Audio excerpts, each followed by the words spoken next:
Hi friends! After sharing my story about my 2009 adventure with the youth group on Monday, I started thinking about some of the other trips I've taken with teenagers over the years. Those stories can provide fodder for daily messages for a long time.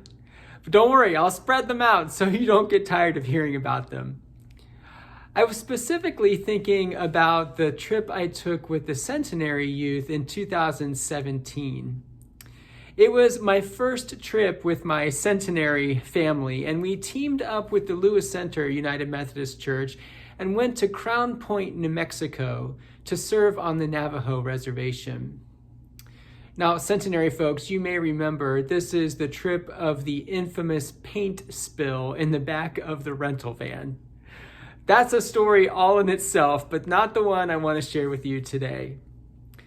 On the first day at our work site, we learned that our job for the week was to build a shed for a couple who rescued stray dogs.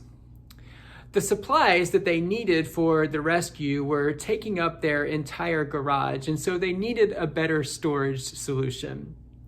Now, I have to admit, I was a little disheartened to be building a shed for dog food. In my mind, if you have willing and free labor, wouldn't it be put to better use to build a house for a person?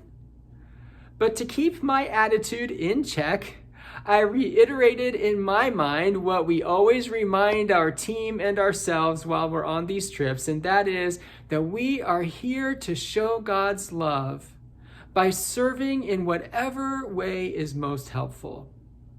So whether we are asked to pull weeds or clean toilets or paint a living room or build a shed, we will do whatever is most helpful to the people we're serving. And we'll do it with a smile and with the attitude of Christ. So we spent that week building a shed for dog food. It was an act of love and humble service. Each day we would take a break for lunch and we would do our devotions during that break. And the homeowners usually joined us for that time, and it was really nice to get to know them and to share our faith together. We learned in talking with them that stray dogs were actually a really big problem in the community. And so this couple had taken it upon themselves to do something about it. They were working to make their community a better, safer place as an act of love and humble service. At the end of the week, the shed was completed. Here is a before picture. Here is the after picture. We even hand painted a sign with the name of the rescue on it. There were hugs all around and some tears of joy too.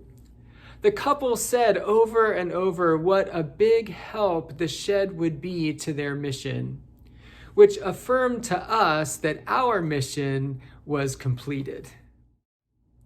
Sometimes, I would say often, serving God puts us in a position of doing things we'd rather not do. Or maybe doing things that are not what we thought we had ought to be doing. How many times have we squirmed through a committee meeting, not aware that it was just the support that our pastor or committee chair needed? How many times has our work been interrupted, and only in hindsight did we realize that the interruption was the true ministry? How many times has our commitment to do the work of God in the world resulted in doing something very simple, like providing a meal, or babysitting for a couple of hours, or pausing to really listen, or sending a note or a card, or smiling at someone who seems to be having a rough day? Serving God isn't always about grand gestures that change the world all at once. Serving God is usually about simple, humble acts that change a day in a life. Whether you're building a house for people or building a shed for dog food, every loving kindness makes the world a better, safer place. Thanks for listening. I'll see you again tomorrow.